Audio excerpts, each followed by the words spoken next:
And this is the histology for the pancreas, showing how there's a normal pancreas and how completely disrupted the cells are, but not the actual ducts and the vessels. But the cells undergoes necrosis over time. Well, that's all about safety. So what about efficacy? And this IRE actually do kill tumor cells. We know it kills normal cells, but does it really kill tumor cells? Again, several studies now have confirmed that yes, it can kill tumor cells. But of course, we're interested in complete eradication. Big difference, right? To be effective, I think you want to be able to say that whatever you intend to target are completely killed by this technology. And this is a study by Dr. Edward Lee, where implanted VX2 sarcomas in rabbits, they showed complete regression of the implanted tumor in all the rabbits by 28 days compared to RFA. So preclinically, clearly there is tumor cytoefficacy. So now that brings us to human data. And this is the first publication ever on IRE in humans. And Thompson did this in Australia, and in their first initial 69 patients who are basically compassionate care, unresponsive tumors in 38 patients. But immediately what they encountered was they had 4 cases of ventricular tachyarrhythmias in their first 8 patients. So this illustrates how a technology, once it puts into the hands of first-time users, there are sort of unexpected complications that occur. And this is done without cardiac synchronization. And very quickly they've learned, and cardiac synchronization becomes available and in fact mandatory now for all human applications.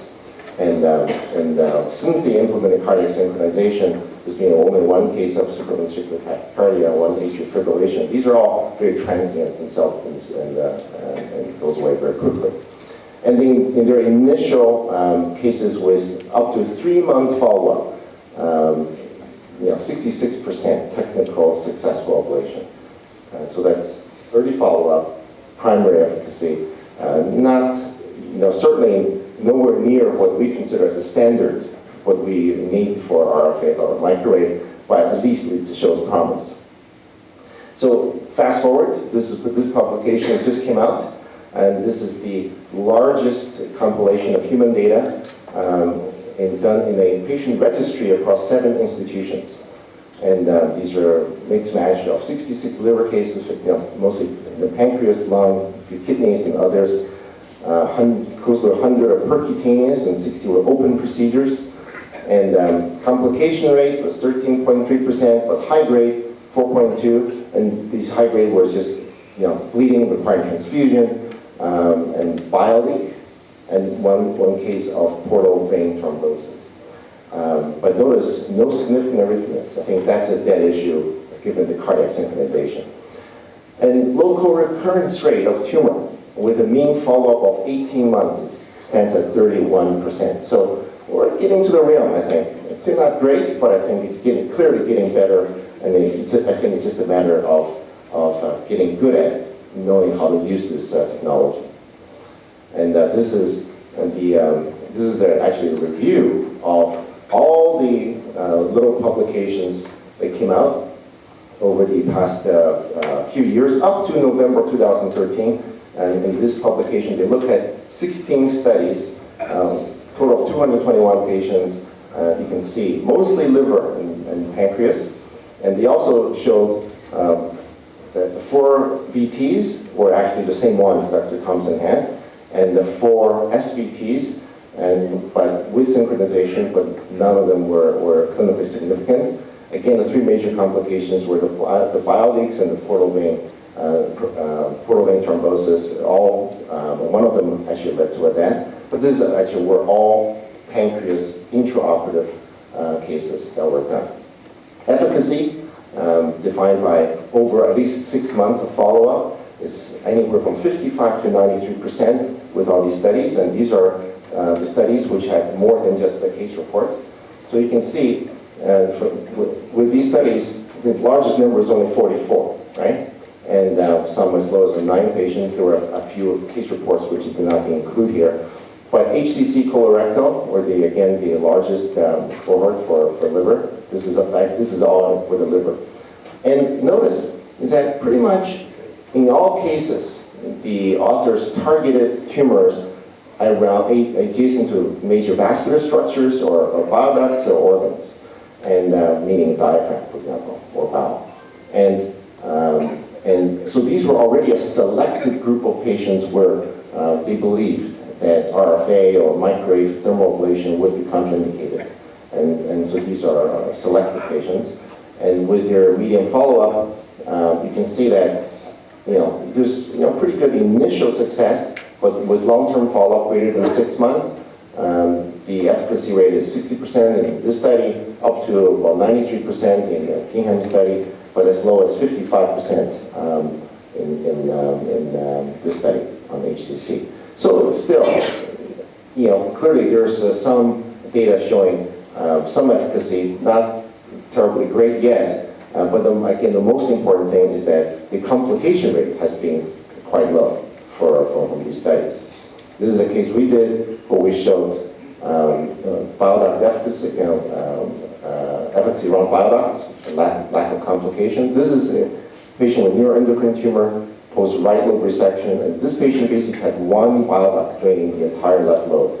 And these are lesions that had been previously ablated, but we left this one active nodule unablated because we were fearful of damaging this lone bile duct until IRE came along and decided to target this lesion as it was growing with IRE. So this is the immediate post-IRE appearance, and 3 months later, the lesion literally disappeared itself, and there's no bile duct injury.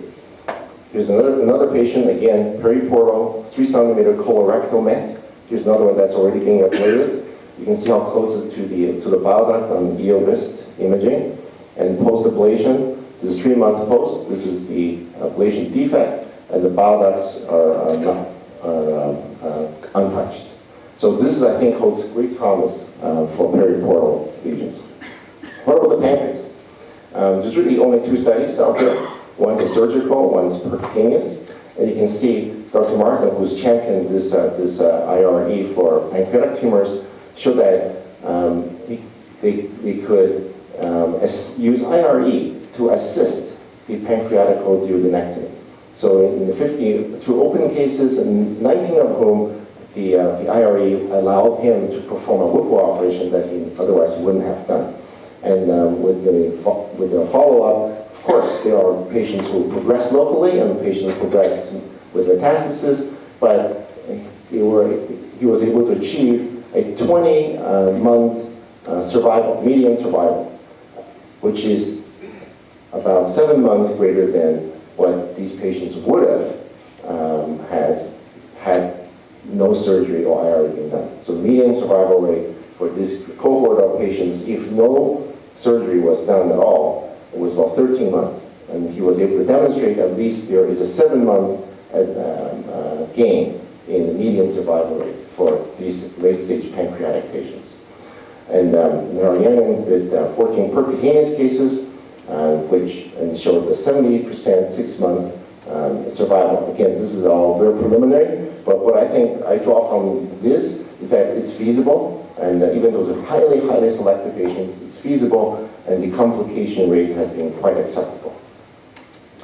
And here's a case of a percutaneous IRE from a case report in the literature where this mass in the body of the pancreas was ablated with IRE, and this is the follow-up showing the ablation zone. And what they were able to show is that this patient had no significant complications, no need for analgesia after, and there's a decrease in CA19-9, and so again, feasibility, right?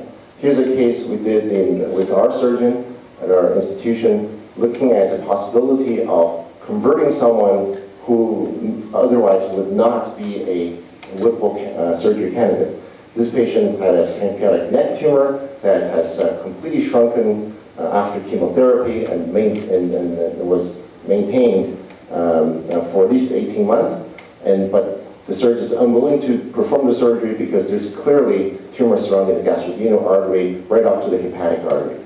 And so in this case, what we did was, at the time of operation, we found intraoperatively, we identified the tumor. You can see here's the actual hepatic artery, the tumor, the portal vein. And we actually just did IRE. This is a single bipolar electrode we used because we really just want to do the IRE in the tumor adjacent to the vessels, so that he could actually go ahead and take and do the pancreatic duodenectomy, but he knows he's going to be leaving some tissue behind around the vessels, which we've already IRE.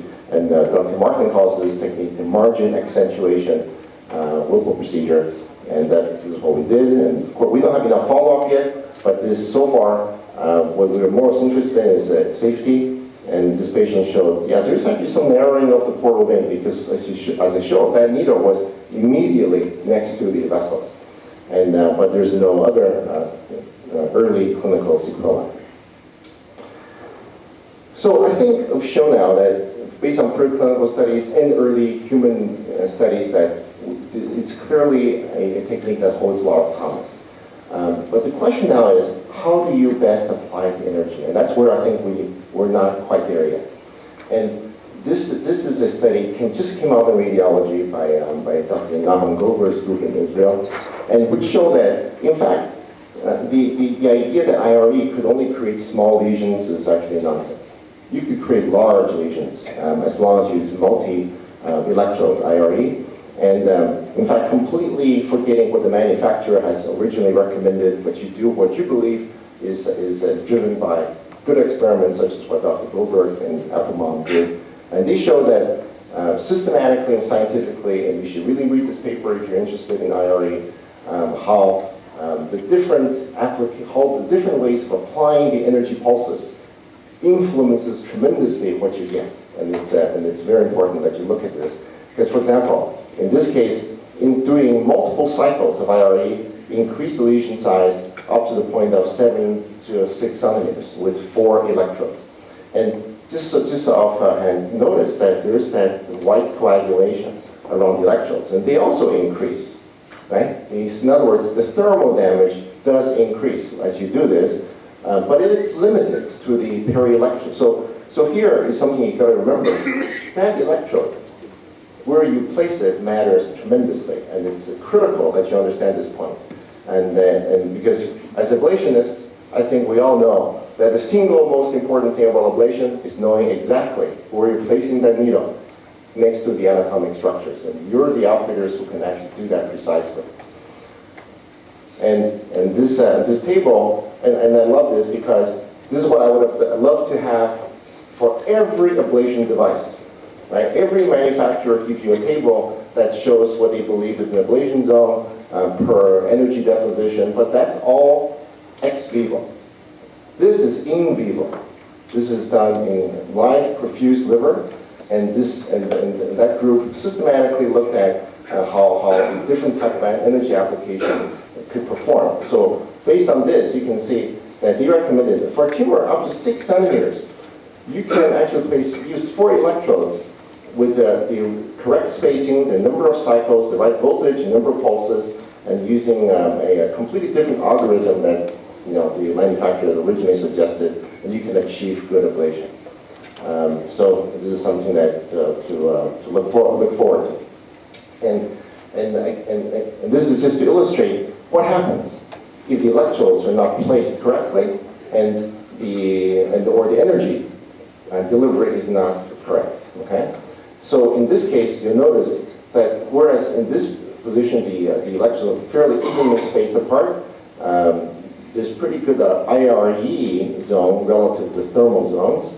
But here, if you're not careful, you could easily fuse the thermal zone across 2 electrodes. So if you happen to have a bile duct going through that part, watch out. That's going to get, that's going to be injured. So so this is just some simple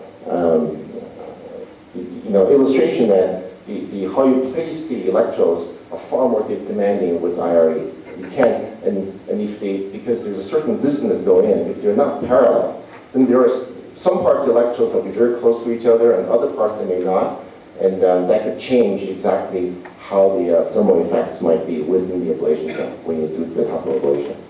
So just to illustrate that, this is a colorectal metastatic, the same case I showed earlier, where there's a calcification in it, and this is under ultrasound. So we actually did 4 electrodes for this, the 3 cm lesion, and that's on the reformation, and this is the important of IRE. You really need CT because you need to see the three-dimensional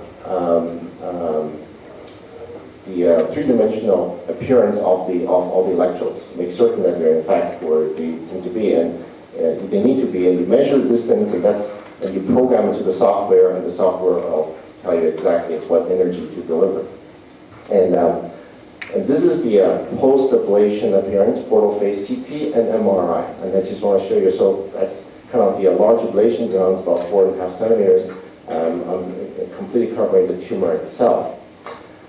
And I'm bringing this case because I want to show you another interesting thing about IRE is that if you look at this picture, post-IRE, it's kind of hard to figure out exactly where the ablation zone is, isn't it? And that's one of the issues with IRE, is that unlike RFA and microwave, it doesn't generate that beautiful delineated cavity.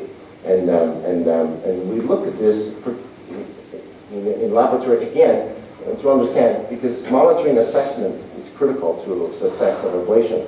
And we did this again in a laboratory showing how if you give contrast post-IRE with this type of lesion, depending on the timing, you can see different enhancement. This lesion will enhance within the ablation zone itself. And that's completely different what you might see in RFA.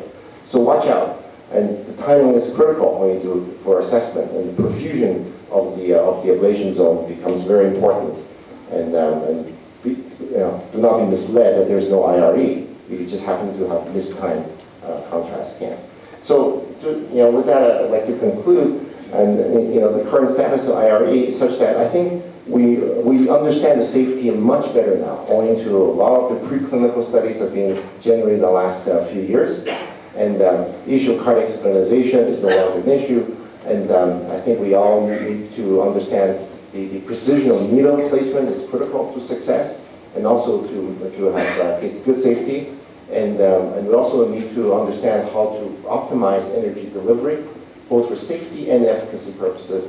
And I think it's time that we can consider IRE in those patients where there's clear contraindications to RFA or microwave in those vital places, like such as periportal, near ducts, near the intestines, or near the vessels. But the true efficacy still needs to be determined. And I look forward to the years of clinical data that will come out in the next few years. Thank you.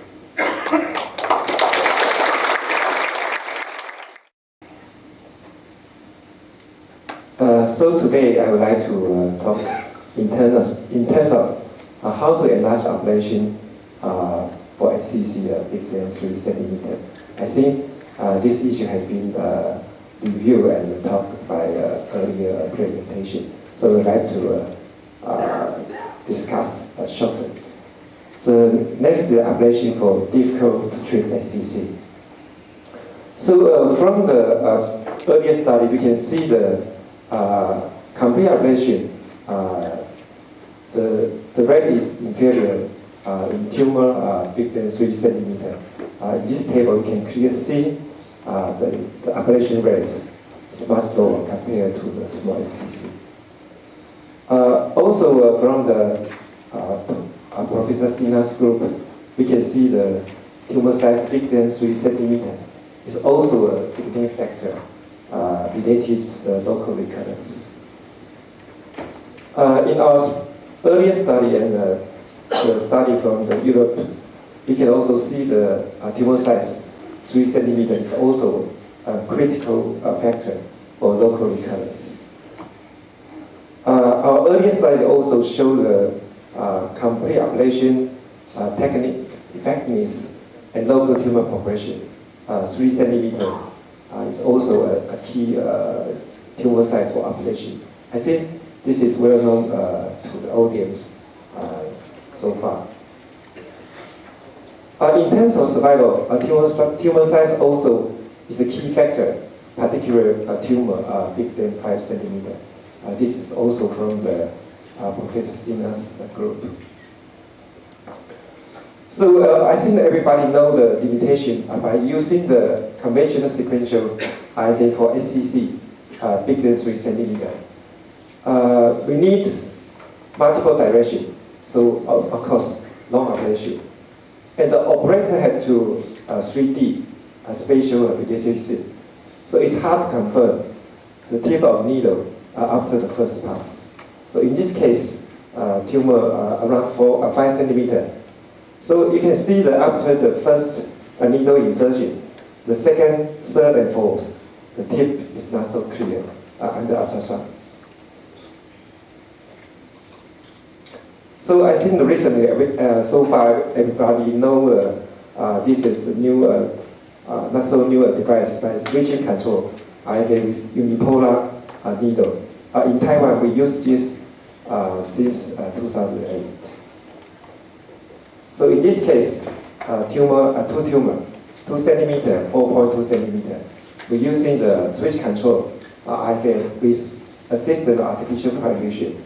We can achieve complete operation one session in around 1 hour. If by using the sequential ablation, maybe 2 hours is required. So recently, we also using the bipolar probe with switch control generator. In this case, she has 7 centimeter colorectal liver cancer, liver metastasis, and no response to earlier chemotherapy and target therapy. This is a generator. So you can see the tumor is very irregular here. So in this case, we also